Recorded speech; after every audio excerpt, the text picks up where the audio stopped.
About yesterday's practice. It wasn't pretty. You know, I mean, it was. Since I've been here, obviously you have your ups and downs, and I really thought that we took a step backwards in that game.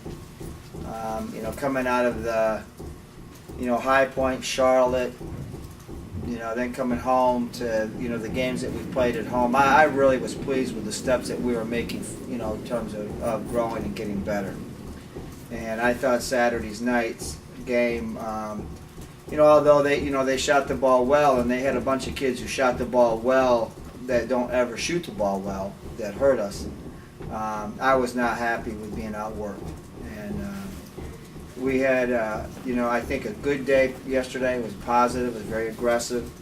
I think our guys got the message. We had a great practice today in terms of our spirit, and attitudes were good. And we need a very, very special week this week to play who I think is the two best teams in our conference.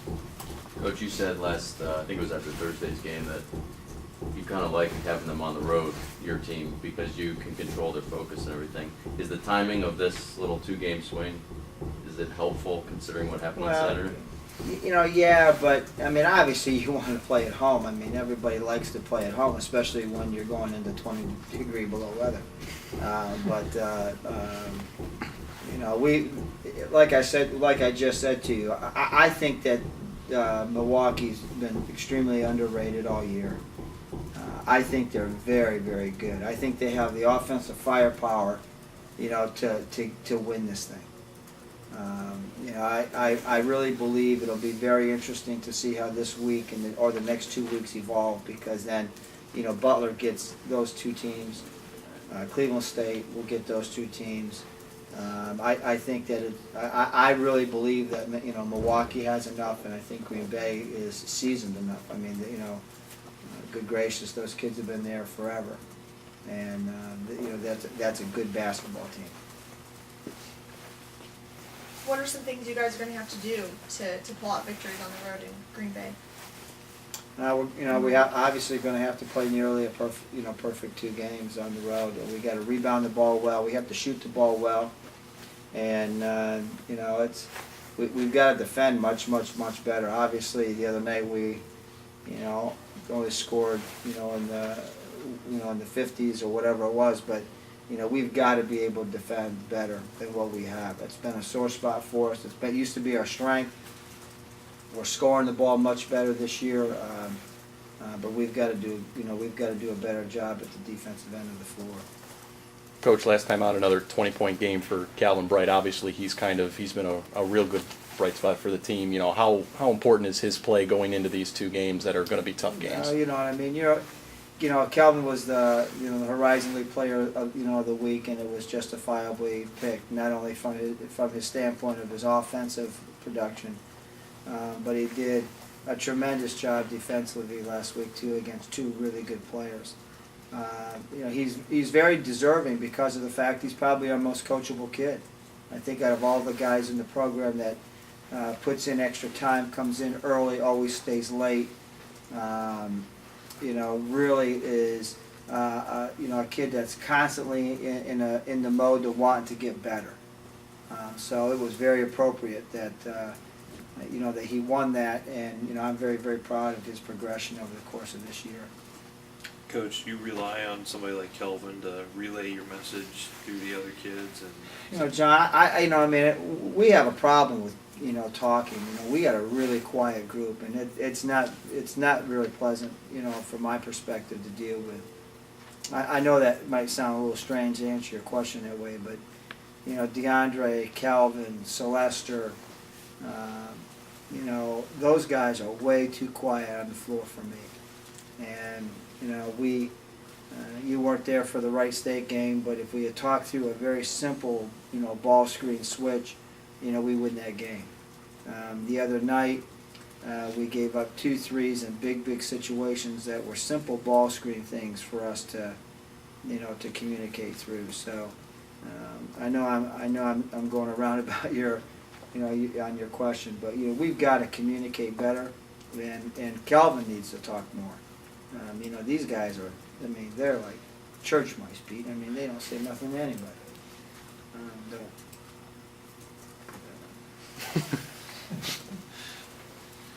What about your bench? Have you been satisfied with? Yeah, up until our last game. I mean, we've really got some really great production. We've been in situations where, where there's been stretches that, we've had 9 and 10 guys score, and I'm not talking about 1 point or 2 points. We've had, nights where Ash has gotten 9 and Celestia came off the bench and got 10 and.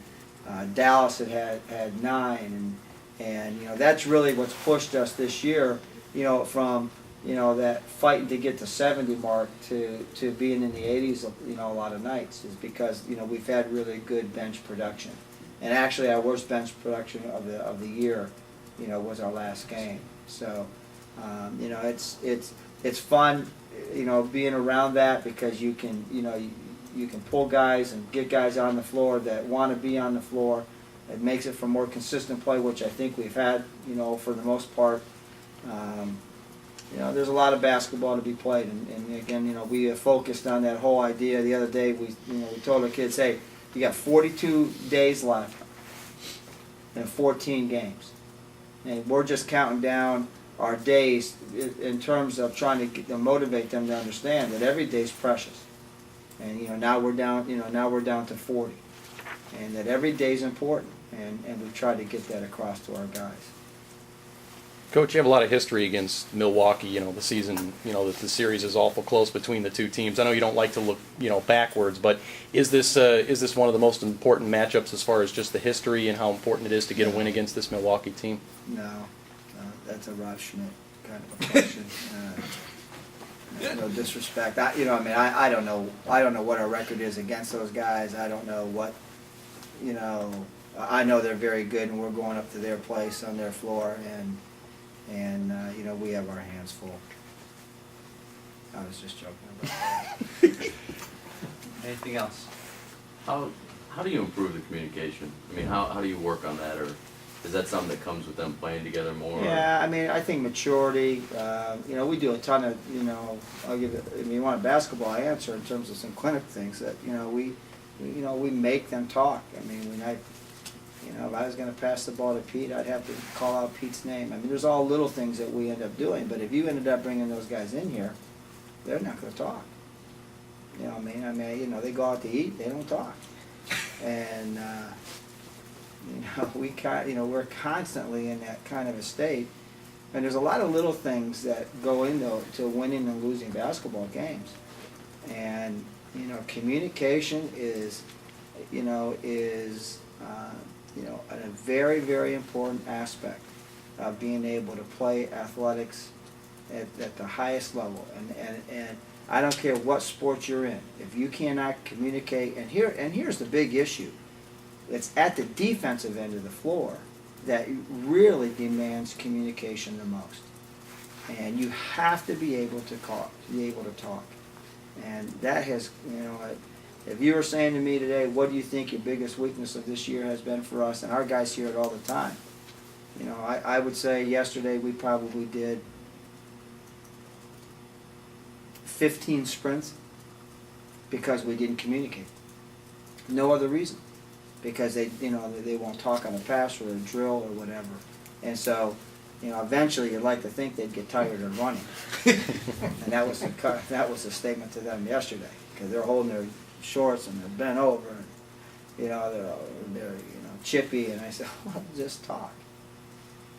I wish I could take that problem home.